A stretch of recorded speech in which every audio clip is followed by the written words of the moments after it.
Today I wanted to test whether the Japan factory NH34 movements are actually any better out of the box than the NH34s from the Malaysia factory. So I've got two boxes of movements here. You see on the top we've got the box of movements that are made in Japan, and then on the bottom we've got the box of movements made in Malaysia. So what I'm gonna do in the interest of time is select 5 movements from the top box, 5 movements from the bottom box, and put them on the time grapher to see how they do right out of the box. Now, these movements have not been regulated by me. These are just fresh out of the box from Seiko directly. What I'll do is I'll wind them up and put them on the time grapher and test them into positions. So let's find out. So first I'm going to open up the Malaysia factory movements here, and I'm gonna select 5 movements and put them in my tray over to the right here. I'm gonna go diagonally, taking 1 from each row. There's 1. There's 2, there is 3, 4, and 5. All right. And now we'll slide the Japan box back over here. And you'll be able to visually see the difference because the Japan factory movements have a green plastic crown here, as opposed to the blue ones that we saw in the Malaysia factory ones. 2, 3, 4, and 5.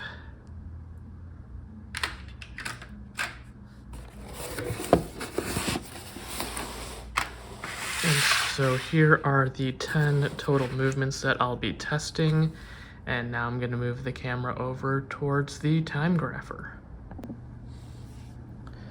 Now what I'm going to do is test the first 5 Malaysia factory movements first, and then I'll test the 5 Japan movements next.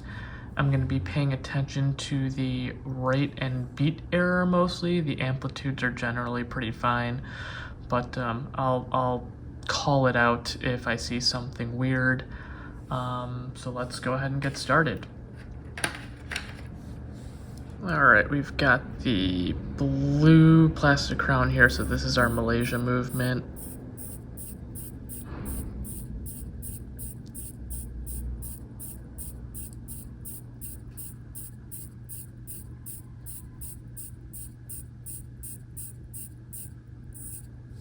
Gonna test it in 2 positions, and let's see how this goes.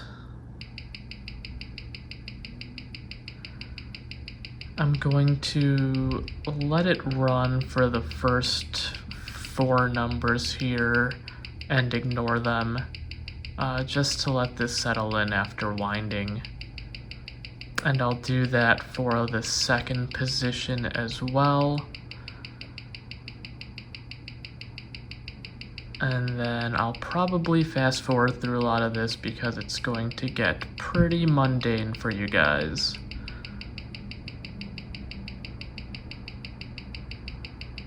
But so far the rate and beat error are looking good right out of the box for this Malaysia factory movement.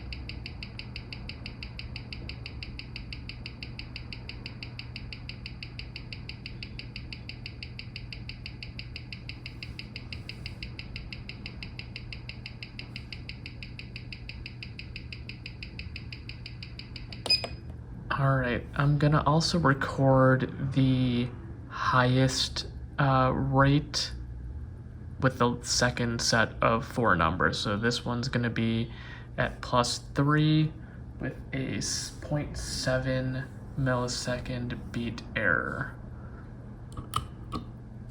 And I need to make sure I write this down.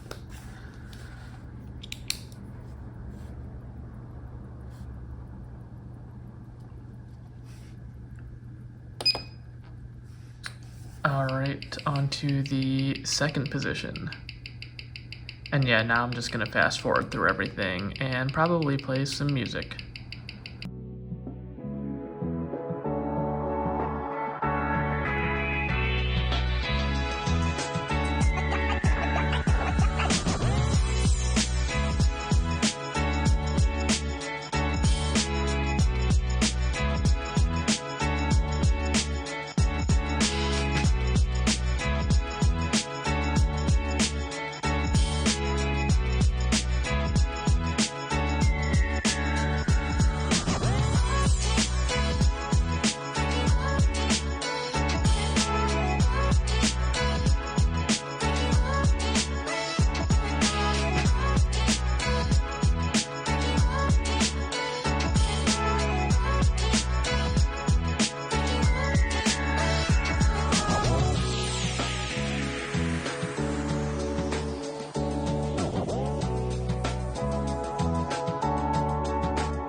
So looking at the numbers here, we see that the Japan movements generally have a lower beat error than the Malaysia movements.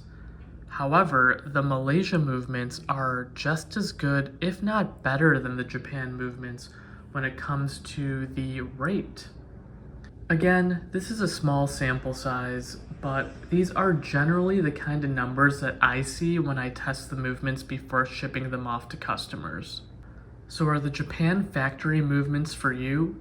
I would say no, unless you care about that beat error, or if you really want to see that Japan marking on your rotor. You know, if you have a see-through case back and want that Japan marking, I could see why you'd want this. Another thing I'll say is that paying the upcharge for additional regulation that some sellers charge for might not be worth it. You can see, just looking at these numbers, these are out of the box and they are pretty darn good. The tests that I did in the video are basically the tests that I do before sending movements off to customers over at ajuicet.com. Of course, I also test to make sure the date function and the GMT function work as well, but yeah, this is basically what I do to test the rate and beat error. So are the premiums for a Japan marking on the rotor or for a regulated movement worth it? I would say no, but that's just my opinion. And if you liked this kind of content, please be sure to like and subscribe.